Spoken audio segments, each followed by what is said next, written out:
FIFA proposal for 64 teams in the 2030 World Cup.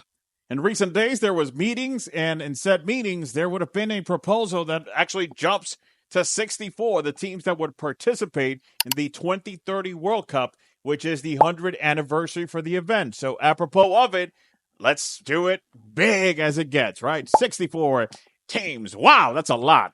Keep in mind, from 1998 to 2022, there was a 32-team format in place. Said format is set to jump in 2026 to 48 teams. There will be 45 qualifying countries, and then the immediate qualification of the three host countries, which are Canada, the U.S., and Mexico. Oh boy, those countries are very peaceful right now, are they not? So, right now, it's very interesting to see how, again, money talks. That's quite a jump. Think about it. In an 8-year turnaround, we are likely set to have double the amount of teams. Is this good for the event? Well, the short answer would be yes, but then there's also another answer that is also no. And as confusing as that might be, there's an argument to be made in every way. According to the report itself, there would have been silence from some of the members of said committee when this proposal was pitched in. And I can understand that. Here's the problem, and I was actually talking about this recently when we were actually having the video for boxing and weird things that happen. There is 4 regulating institutions for boxing, and there is a champion out there for every one of them in every limit, pretty much, yes. So the more you have, the less special something can be. Same thing can actually be said in this particular case for the World Cup. If we actually go ahead and expand this to 64 teams, then are we getting true quality, or are we just doing a money grab? Well, to be honest, you actually have to depict things a little more. Here's the thing.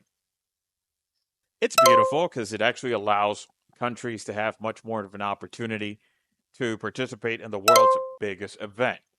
No doubt on that. And who wouldn't want? Soccer, football, I don't want to anger anyone. So it's the biggest thing on earth. It's global. It's that economy is something else. And it is the most consumed sports in the world, bar none. So yeah, if more countries actually get the chance to participate, you can be for sure that everyone's going to be happy to join in. Why not? I mean, it's quite the honor. It's the event you want to be there at. Another thing that actually has come into fruition is also that there seems to be a set proposal that might actually be taking effect for there to be halftime shows for the World Cup in 2026. Now, there's not clarity at this point if it would be a matter that the finals itself would just be the one that actually has the halftime show. This is not something that football does.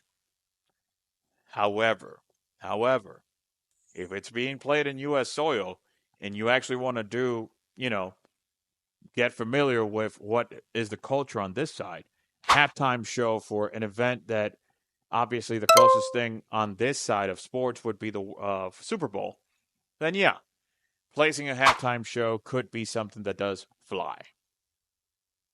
Now, the thing with this is that you want to shape out and see 64 teams. That's a lot, man.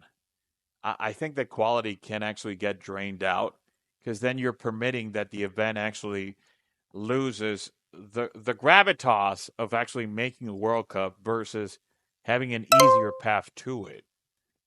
Just ends up feeling to me like a money grab.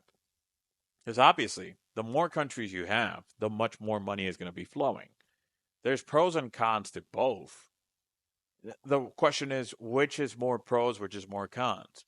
Well, here's the simple answer to that. Have you noticed a pattern in the World Cups? If you've been following enough, or even if you haven't been following, let me enlighten you. It's always the same thing. And you might ask, what is the same thing? Well, the same thing is the fact that the traditional teams that actually make it, win it, and go to the dance, it's the same round of teams that have won it since the beginning of time. And yeah, the round of 16, you're going to get a few flyers that actually make it all the way there and whatnot. But if you actually look at it, the World Cup is an event that till this day, almost 100 years later after celebrating it, if nothing else, has told us that the countries that have the solidified tradition, your Argentinas, your Spain, your Italy, Germany, Uruguay, who was the one that won the first World Cup, and so forth, there's an 8-team ring there. That those are the ones that actually spread themselves out who the winner is. So, to be honest, I don't mind so much the aggregation of the teams. I think it's a money grab, but it's great for the economy. If it's going to boost much more job creation, much more money going spread around, that's phenomenal. That's great. Let me not be the one that actually tells, "Oh no, that sucks." But in the end, I do think that there is a risk, especially because, hey, the way that it was soft pitched, it's like one of those things like, it's only going to be a one timer this time around for the 100th anniversary. Do you seriously think that after they see the cash flow that is going to be superior after the event is hosted in 2030, it's going to be hosted between Europe and South America? You can have Spain, Morocco, Portugal, Argentina. There's going to be 7, 8 countries hosting games. So it's going to be a crazy event and crazy money be made. And here's the thing. After that event, which I guarantee you is going to make much more money than the 2026 World Cup based on the amount of countries, is it going to have the same quality? Well, yeah, I don't think that quality is really going to be affected per se, because again, I'm not expecting a shift in regards to the quality of the teams that are going to go to the dance. That 8-team ring is going to remain. The only aggregation is that we're going to have more allowance, more allocation of teams that are going to get to be there. Are they going to make a difference? No.